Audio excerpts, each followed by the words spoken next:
warahmatullahi wabarakatuh. Alhamdulillah.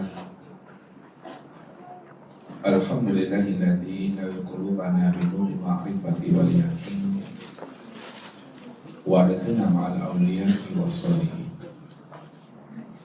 Wassalatu wassalamu ala sayyidina Muhammadin Nabi Sayyidil Mursalin wa ala alihi wa sahbihi rasulillahi ajma'in. Wa qala Allah ta'ala fil Qur'anil Karim,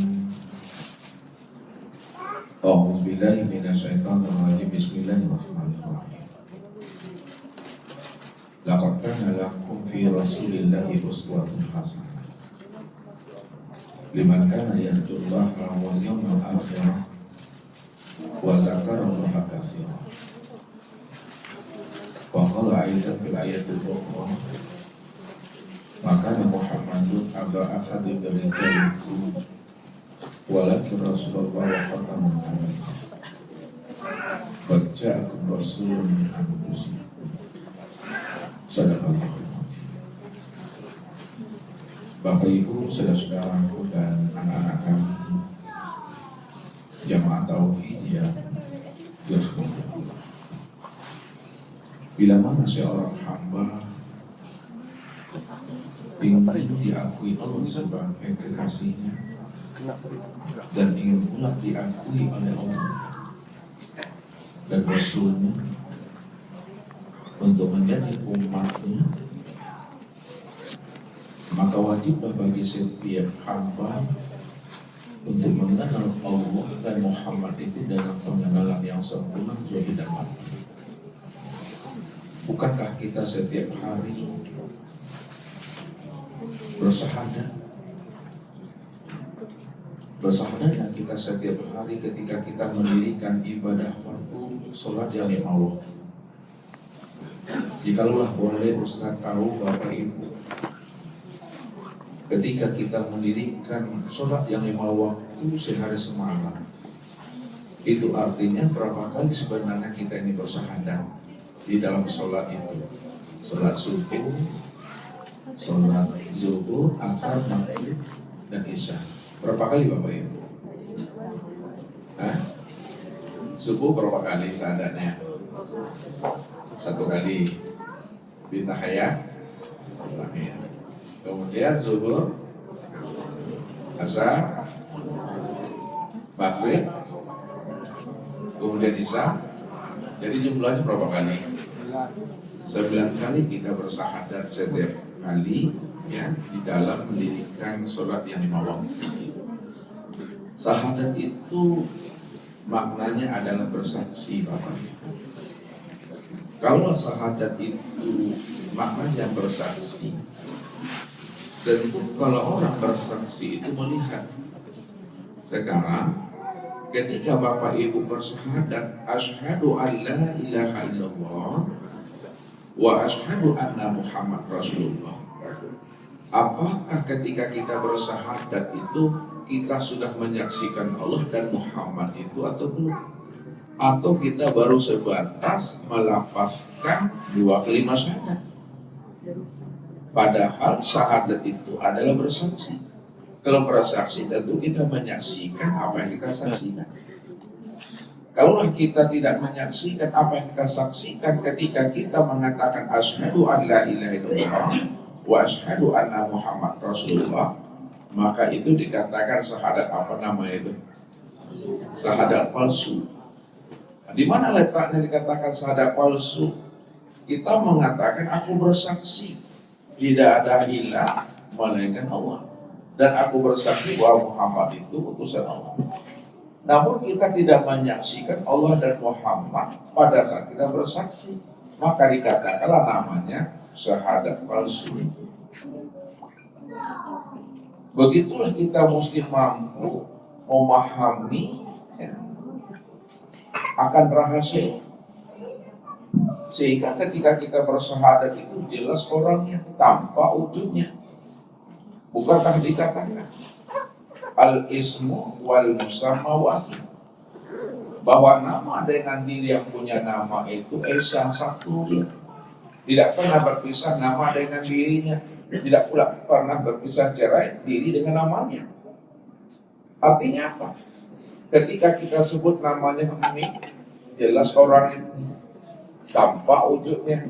Disebut namanya HP, jelas wujudnya, tampak dirinya. Disebut namanya itu meja, jelas wujud dan tampak juga dirinya. Jadi apapun yang kita ucapkan, apapun yang kita sebut, mesti jelas, mesti tampak, mesti terang apa yang kita utarakan itu. Begitulah sebenarnya syahadat itu. Ketika kita mengatakan, aku bersaksi tidak ada ilah melainkan Allah, dan aku bersaksi bahwa Muhammad itu adalah utusan Allah, mestinya kita telah menyaksikan Allah dan Muhammad itu benar-benar wujud dan nyata. Kalau kita sudah menyaksikan Allah dan Muhammad benar-benar wujud dan nyata, maka inilah yang dikatakan namanya syahadat kesaksian. Tidak lagi dikatakan syahadat teori, syahadat komitmen. Apatah lagi kalau disebut namanya syahadat palsu.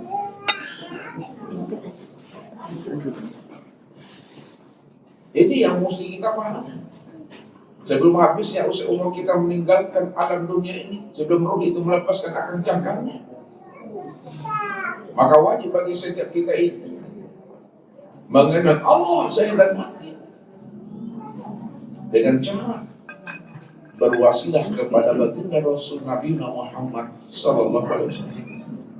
Karena baginda Rasul itu adalah sebagai wasilah kita, wasilah umat. Bagaimana umat ini bisa usul, bisa liqah kepada Allah, bisa bermusyahadah dengan Allah, dan bisa pula bermuajahah dengan Allah. Karena baginda Rasul Nabi Muhammad SAW, Bapak Ibu, Allah sudah jelaskan tentang kepribadian dirinya.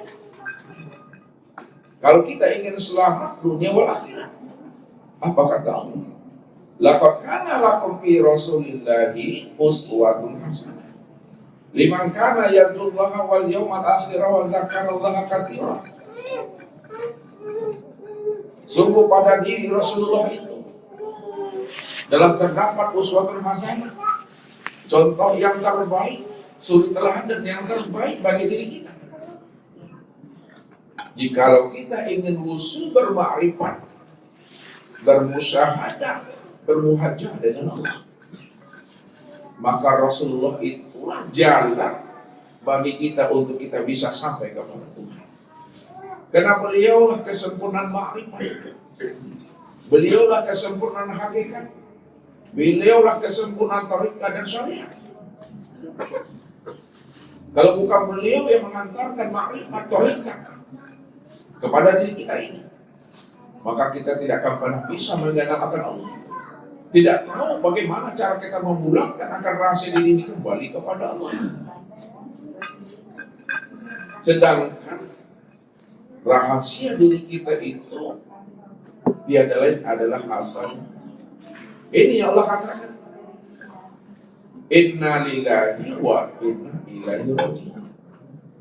Sesungguhnya alam dan dirimu ini asalnya daripada aku, kata Allah.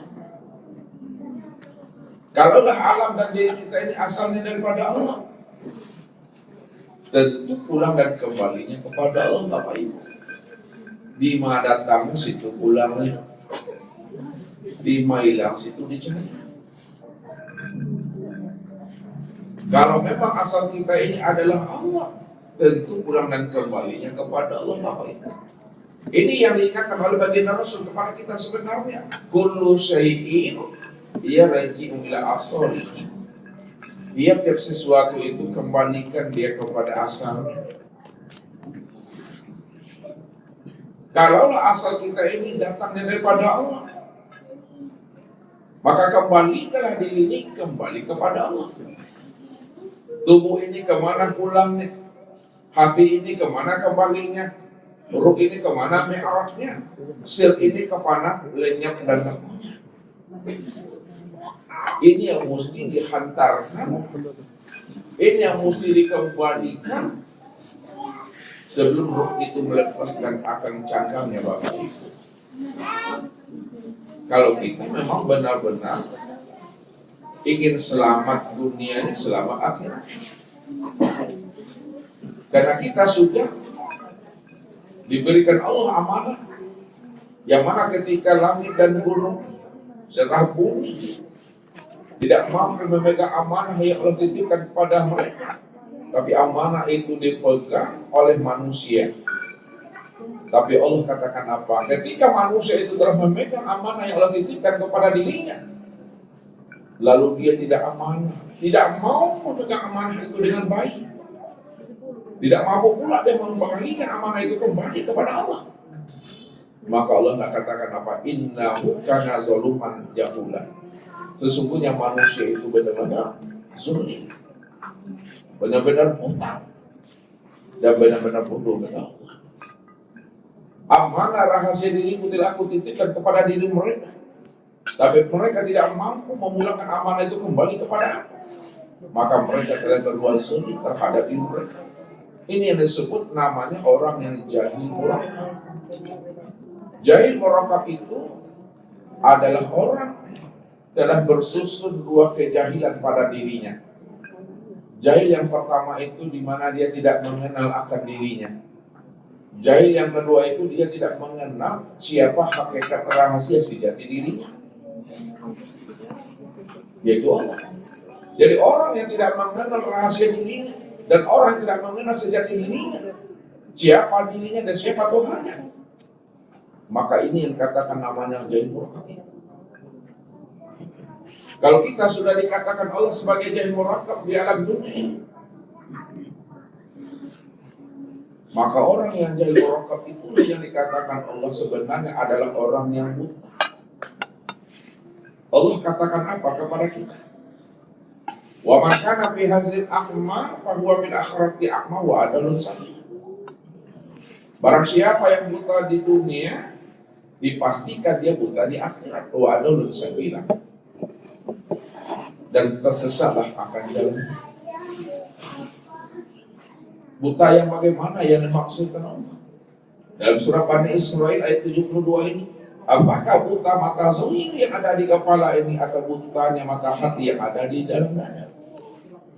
Ini yang dipertegas Allah dalam surah Al-Hadz ayat 40. Fa innaha la ta'mal absar walakin ta'mal qulub allati fi sudur. Sesungguhnya yang aku katakan buta itu kata Allah bukanlah buta mata zahirmu yang ada di kepalamu, tapi butanya mata hatimu yang ada di dalam dadamu. Buta mata hati di dalam dada ini Bapak Ibu, itu maksudnya siapa yang tidak mengenal Allah di dalam hidupnya, bahkan di waktu matinya dia juga tidak akan pernah mengenal Allah. Siapa yang tidak mengenal Allah di dunia, maka di akhirat pun dia juga tidak akan pernah mengenal Allah. Siapa yang tidak mengenal Allah yang wujud dan nyata pada dirinya, dipastikan dia juga tidak akan pernah mengenal Allah yang wujud dan yang nyata di luar dirinya. Wa adallu sabila, itulah sebenar-benarnya yang orang yang buta. Allah katakan tempatnya itu adalah di neraka. Itu disebabkan karena dia tidak mengenal akan dirinya dan dia tidak mengenal akan Tuhannya. Karena Allah lah yang wujud semata-mata baik. La ilaha illahu kullu syai'in halikun illa wajhahu. Tidak ada yang wujud, tidak ada yang nyata, melainkan yang wujud dan yang nyata pada alam dan nyata pada dirimu, melainkan hanya Dia satu-satunya. Disitulah Allah menegaskan akan ketunggalan dan keahatan dirinya. Qul huwallahu ahad. Katakan ya Muhammad bahwa aku ini adalah Esa, aku ini adalah Ahad, tunggal yang tiada berbilang.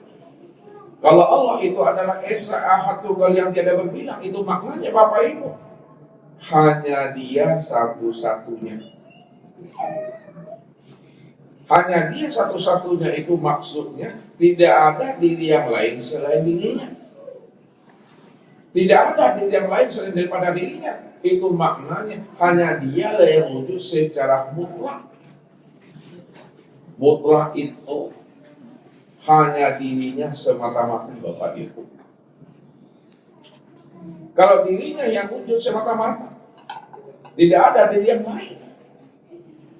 Tentunya setiap kita ini mampu memandang akan wujud nyatanya Allah itu pada sekalian alam dan sempurnanya wujud nyatanya itu pada setiap diri. Tapi kenapa manusia tidak mampu memandang wujud nyatanya Allah pada alam dan pada dirinya? Itu disebabkan karena hati ini telah dipermainkan oleh dunia. Hati ini telah dijajah, dirantai dan dibelenggu oleh nafsu dan akal pikirnya. Apabila hati dan rohani kita ini telah diramaikan oleh dunia, telah dibegal, dibelenggu dan dirantai oleh nafsu dan akal pikir, bagaimanapun Allah itu wujud dan nyata pada alam dan sempurna pada diri, namun hati yang telah dipermainkan oleh dunia, nafsu dan akal pikir, dia tidak akan pernah mampu melihat dan memandang akan wujud nyatanya Allah itu pada alam dan pada dirinya. Padahal Allah itulah yang satu-satunya. Kalaulah alam ini nyata, diri kita ini nyata, maka Allah itu lebih nyata daripada alam dan lebih nyata lagi pada diri kita. Tapi kenapa kita tidak mampu memandangnya? Inilah yang diingatkan oleh baginda Rasul kepada kita, Bapak Ibu, supaya kita bisa menilik dan ikhra ke dalam diri, bisa kita mengambil hikmah dan pelajaran dari apa yang disampaikan oleh baginda Rasul kepada kita. Man nazara ila syai'in ma lam yarallaha bihi wa huwa batil. Barang siapa yang mampu dan bisa memandang kepada sesuatu, dipandangnya ayahnya, dipandangnya ibunya, dipandangnya suaminya, dipandangnya istrinya, dipandangnya anak cucu teman dan sahabatnya, lalu dia tidak mampu memandang Allah yang wujud dan nyata pada ayah, pada ibu, pada suami, pada istri, anak cucu dan menantunya, sahabat temannya, maka itulah pandangan yang berdosa. Itulah pandangan yang tidak berfaedah. Itulah pandangan yang tidak berhikmah. Berapa lama kita hidup di alam dunia? Apakah 25 tahun? Apakah 50 tahun? Apakah 63 tahun? Apakah 70 tahun? Kalau kita tidak mampu kepada Allah yang wujud dan nyata pada Allah dan sempurna pada diri, maka inilah yang diingat oleh Nabi, wujudu kazantun. Hidupnya kamu di alam dunia ini sudah bagados namanya, Bapak Ibu. Lihat dong bagados. Bagalimang dosa, tidak dosa, ada dosa. Itu dikatakan Rasul, wujudu kazantun. Adanya keakuan dirimu yang merasa dirimu terwujud, itu yang dosa itu. Ketika kita masih memandang dan masih terlihat akan diri kita ini, kita yang melihat, kita yang mendengar, kita yang berkata, kita yang bergerak, kita yang diam, kita berdiri, duduk dan berbaring, maka selama itulah kita itu berdosa. Ini disebut namanya najis batin, Bapak Ibu. Orang kalau dalam keadaan najis batin, Bapak Ibu, ya, apapun bentuk amaliyah yang dia kerjakan, sholat, ibadah-ibadah yang lainnya, kalau dia dalam keadaan najis batin, hadas besar, maka ibadahnya itu tertolak, Bapak Ibu. Contoh saja lah Bapak Ibu, ketika kita berhadas, ya, berhadas kecil saja lah kita, jangan hadas besar lagi. Kita sholat, tapi kita berhadas, dan kita sucikan diri kita dengan cara berwudu, hadas kecil, maka sholat yang kita lakukan itu tidak sah. Apa sebabnya? Wudhunya sudah batal. Kalau wudhunya telah batal, sholat juga didirikan, tidak ada gunanya. Apalagi hadas besar dengan istri, dengan suami, junub kita, lalu kita tidak bersihkan diri kita itu dengan mandi besar, mandi junub, maka ibadah kita juga akan menjadi hampa dan sia-sia. Apalagi Bapak Ibu namanya junub batin itu. Junub batin itu terjadi pada diri setiap manusia ketika manusia itu tidak mampu memandang Allahnya. Kalau dia tidak mampu memandang Allahnya, melihat Allahnya, tentu dia tidak akan pernah bisa dan tidak pula mampu mengenal akan Tuhannya. Jadi yang membuat terjadinya hadas besar atau junub batin itu disebabkan karena kita tidak mengenal akan Allah di dalam hidup ini. Dibersihkan diri kita ini Bapak Ibu dengan 7 samudra dan 7 lautan. Maka junub batin itu hadas besar itu disebabkan karena kita tidak mengenal Allah, tidak pernah bisa bersih diri kita nih Bapak Ibu, walaupun 7 samudra dan 7 lautan. Maka jalan satu-satunya supaya diri kita ini fitrah dan bersih, tidak lagi hadas besar dia, junub batin dia kepada Allah. Maka Allah katakan apa? Faqtulu anfusakum zalikum khairul lakum inda barikum fattabu alaikum. Bunuh dirimu. Siapa yang ingin bersih dirinya dari hadas besar, dari junub batin, bunuh dirimu kata Allah. Apa maksudnya bunuh diri? Bunuh dirimu itu maksudnya bunuh keakuan dirimu yang merasa dirimu itu wujud. Bunuh dirimu yang merasa dirimu itu bersifat. Kalau kita sudah bunuh diri kita ini yang merasa diri kita ini tidak bersifat, tidak ada lagi kita ini yang wujud. Tidak ada lagi kita ini yang melihat dan mendengar, berkata, mengetahui, berkuasa, berkehendak dan hidup. Maka ketika itulah diri kita itu bersih Bapak Ibu. Ketika itulah diri kita itu sudah fitrah, sudah bersih daripada hadas besar itu. Ini artinya Bapak Ibu, orang yang berada dalam keadaan fitrah dan suci, ya tidak lagi berada dalam keadaan junub besar, tidak terpandang dan tidak terlihat lagi akan dirinya yang merasa dirinya itu yang beramal dan berbuat itu. Tidak ada lagi merasa dirinya itu yang wujud dan bersifat. Inilah orang yang fitrah dan suci. Namun bagaimana jalan kita untuk bisa kita mampu memandang Allah itu, supaya kita tidak terjebak namanya dengan junub batin atau hadas besar. Jalan satu-satunya Bapak Ibu, jadilah baginda Rasul Sallallahu Alaihi Wasallam itu sebagai uswah hasanah, teladan yang baik dalam urusan dunia dan urusan akhirat. Beliaulah yang mengajak dan menyempurnakan jalan makrifat kita ini kepada Allah. Tidak ada kesempurnaan makrifat, hakikat, thariqat dan syariat itu, melainkan itu tertumpu kepada diri baginda Rasul Nabi Muhammad Sallallahu Alaihi Wasallam. Jadi malam inilah Bapak Ibu, kita akan mencoba mengkaji lebih dalam lagi siapa Allah dan siapa Muhammad. Kalau memang Allah yang wujud, Allah cuma yang ada, lalu Muhammad siapa? Apakah Allah dan Muhammad dengan Allah itu adalah dua yang berbeda atau dua yang tiada berbeda? Sebab mesti mati, mesti mengalah, mesti hapus salah satunya. Apabila bertemu dua wujud, Allah dengan Muhammad, Muhammad dengan Allah, mesti salah satunya mati. Tidak ada Muhammad, tidak ada Allah. Kalau tidak ada Muhammad dan tidak ada Allah, siapa yang ada di antara Allah dan Muhammad itu? Kalau hidup kedua-duanya, kalau wujud kedua-duanya. Makanya bertemu dua wujud, Allah dan Muhammad, Muhammad dengan Allah, mesti mati salah satunya. Nah, malam inilah kita mesti mengenalnya.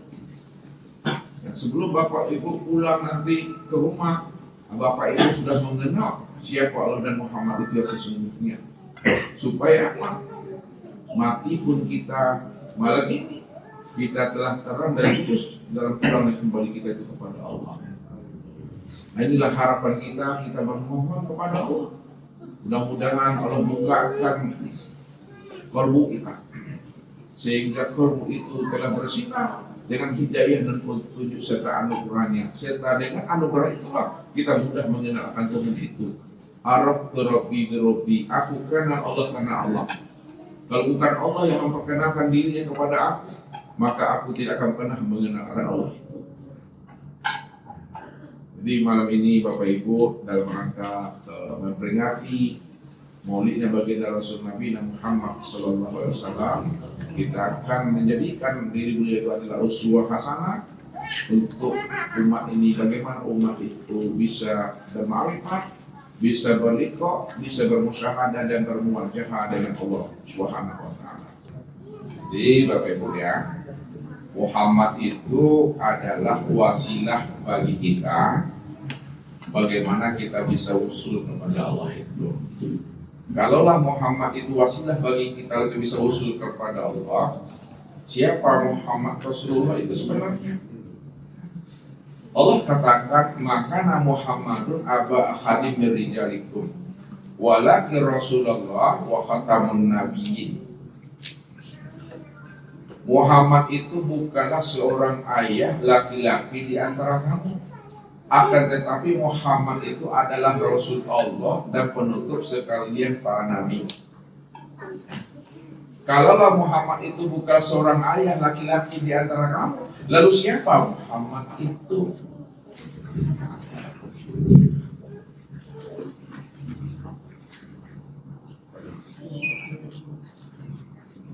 Siapa Muhammad? Jadi Muhammad ini Bapak Ibu kita pandang dari dua sisi, ya. Kita pandang, kita lihat dari dua sisi. Yang pertama, Muhammad itu dipandang dari sisi makna hakiki.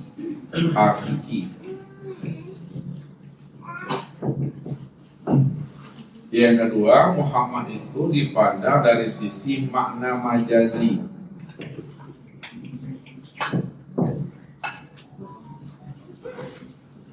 Yang pertama, Muhammad itu dipandang dari sisi hakikinya. Yang hakiki itu maksudnya bahwa Muhammad itu adalah Nur Muhammad.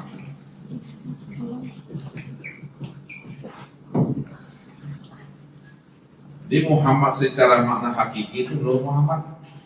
Sedangkan Muhammad secara majazi itu adalah Nabi Muhammad.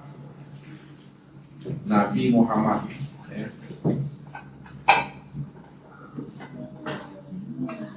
Yang pertama Bapak Ibu, ya, Muhammad sebagai Nur Muhammad, ya, ini tidak akan pernah lepas, ya, ikatannya, kaitannya, simpulnya dengan Muhammad secara majazi, yaitu sebagai Nabi Muhammad.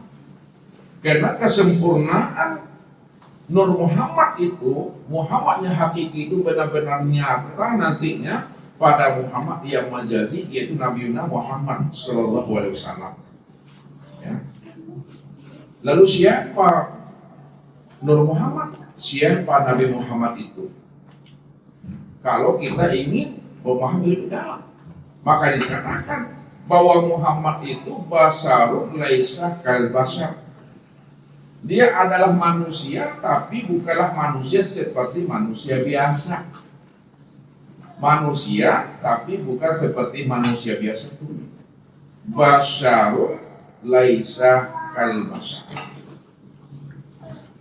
Jadi kalau kita ingin tahu bahwa Muhammad itu basarun laisa kal basar, manusia, tapi bukan seperti manusia biasa, kita kenali hakikat sejati dirinya. Hakikat sejati dirinya Nabi Muhammad SAW itu adalah Nur Muhammad. Siapa Nur Muhammad itu? Ini yang mesti kita pahami. Sebelum adanya Nur Muhammad, Bapak Ibu, kita mengkaji, ya, mengkaji alun maralun namanya Bapak Ibu. Sebelum adanya Nur Muhammad, sebelum adanya surga, sebelum adanya neraka, sebelum adanya aras, lut, kursi dan mahfuz, sebelum adanya langit dan bumi, sebelum adanya sesuatu dan sebelum adanya kita, Siapa yang lebih dahulu ada sebelum adanya segala yang ada ini? Yang ada sebelum adanya segala yang ada, itu tiada lain adalah Allah semata-mata. Namun Allah pada saat itu tidak bernama Bapak Ibu. Allah yang kita kenal sekarang namanya itu, ketika itu Allah itu tak punya nama.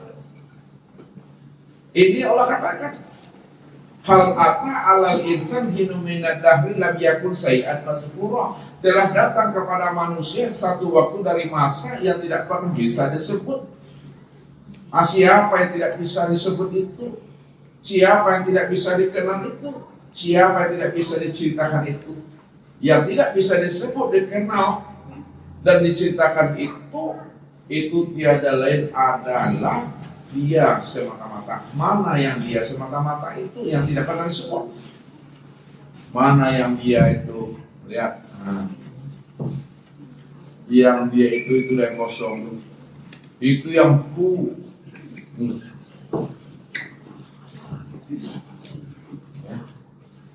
Hanya Dia semata-mata.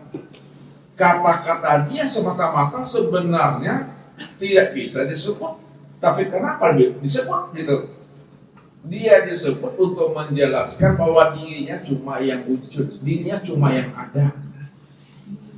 Namun dirinya yang wujud dan yang ada itu tidak bisa dijelaskan dengan kata-kata.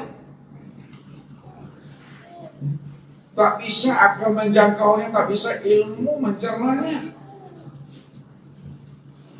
Bagaimana ilmu akan bisa menjangkau dan mencernanya? Padahal akal dan ilmu itu asalnya daripada dirinya.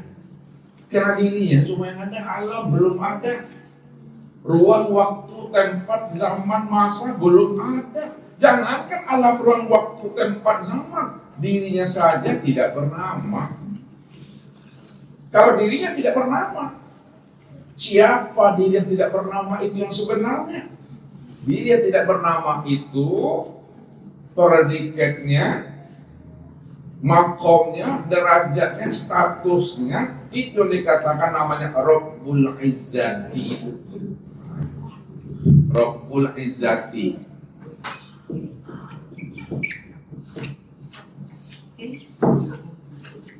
Sebagai Tuhan yang sah. Jadi yang dikatakan Rabbul Izzati itu yang tidak bisa disebut. Yang katakan Rabbul Izzati tidak bisa diceritakan, tidak bisa dikenal. Karena Dia tidak bisa disebut, tidak bisa dikenal, maka diutarakanlah hanya dirinya cuma yang ada, dirinya cuma yang wujud. Ketika itulah Bapak Ibu memahaminya, karena dirinya yang wujud tapi belum bisa dikenal, maka dikatakanlah dirinya itu ghaibul ghuyub. Apa itu artinya ghaibul ghuyub? Ghaib, ghaib di dalam kegaiban, hampa di dalam ketiadaan. Kalau Ustaz mengatakan dirinya ghaibul ghuyub, ghaib di dalam kegaiban, hampa dalam ketiadaan, jangan Bapak Ibu memahami Dia tidak ada. Maksudnya ghaibul ghuyub, maksudnya itu Dia batin, bukan berarti Dia tidak ada, bukan berarti Dia tidak wujud. Dia ada, Dia wujud, tapi belum bisa dikenal, belum bisa diceritakan dan dijelaskan. Namun Dia nyata. Contoh nih, ini saya usah mengantarkan ini, memantarkan ini dong. Ini apa namanya Bapak Ibu? Nih, spidol. Spidol ini ada atau tidak? Nyata atau tidak? Kalau memang spidol ini nyata dan ada dalam pandangan Bapak Ibu nih, sekarang lihat tangan Ustaz nih, Ustaz letak di sini. Adakah spidol itu? Ada atau tidak? Terlihat atau tidak? Walaupun tidak terlihat, tidak terpandang, akan tetapi spidol itu ada atau tidak? Ada. Nyata atau tidak? Ada. spidol itu ada dan nyata. Itulah maksudnya, walaupun tidak terpandang, walaupun tidak terlihat, akan tetapi dia itu adalah ada, wujud dan nyata. Sekarang, kapan spidol yang wujud dan yang nyata itu bisa terpandang dan bisa terlihat? Apabila spidol itu menampakkan dirinya. Allah itu benar-benar wujud, Allah itu benar-benar nyata. Karena dia cuma satu-satunya, tidak ada diri yang lain selain daripada dirinya. Jadi kalau kita bicara kosong, Bapak Ibu, bicara hampa. Yang kosong itulah wujud yang sebenar ada. Bahwa segala yang ada ini, segala yang wujud ini hakikatnya tidak ada. Dan yang tidak ada itulah wujud yang sebenar ada. Wujud yang sebenar ada itu hanya dia semata-mata. Itulah yang dikatakan Rabbul Izzati itu Tuhan. Contoh, ini lihat. Kita ada kue yang setengah isinya, kemudian ambil yang kosong. Ini buat contoh nih, biar paham Bapak Ibu. Ya, ambil yang kosong satu, yang ada isinya setengah. Ini ada. Lihat. Ini ada isinya Bapak Ibu? Ada ya? Apa isinya nih? Air. Lihat nih, lihat saat ini ada isinya air. Lalu air ini yang di dalam gelas ini Ustaz tuangkan dalam ini. Pertanyaannya, air yang di dalam ini ada atau tidak? Ada atau tidak? Tidak ada. Kalau air di dalam ini tidak ada, pertanyaan yang kedua, kosongnya ada atau tidak? Ada atau tidak kosongnya? Yang kosong inilah wujud yang sebenar ada. Ya. Kenapa? Karena air ini berasal daripada yang kosong. Air ini tadi asalnya dari yang kosong. Maka yang kosong inilah wujud yang sebenar ada itu. Karena dia adalah wujud yang sebenar ada, maka disebutlah dirinya itu Hu. Disebut dirinya itu Hu. Hu itu artinya dia semata-mata yang ada. Atau disebut namanya dengan Zatul Haq, atau disebut namanya wujud mutlak, atau disebut namanya wujud hakiki, atau disebut namanya Zatul Bihar, atau disebut namanya Zatul Bahdi, atau disebut namanya Zatul Bukti, atau disebut namanya Zatul Haq. Zatul Haq, Zatul Bukti, Zatul Bahdi, wujud mutlak, wujud hakiki, Hu, atau wujud muhit. Itu sebenarnya kalam itu, kalimat itu menjelaskan tentang dirinya cuma yang ada satu-satunya. Kalaulah dirinya cuma yang ada satu-satunya, maka segala yang ada ini, yang kita lihat ini sekarang, pada sekalian alam dan pada diri, itu semuanya asalnya daripada dirinya. Kalaulah semuanya itu asalnya daripada dirinya, maka segala yang ada ini, itu sebenarnya disebut dengan wujudullah. Sebenarnya disebut wujudullah, wujudnya Allah. Atau disebut namanya Ainullah, atau disebut namanya Hakikatullah dalam bahasa hakikat. Dalam bahasa tarekat disebut namanya Miratillah.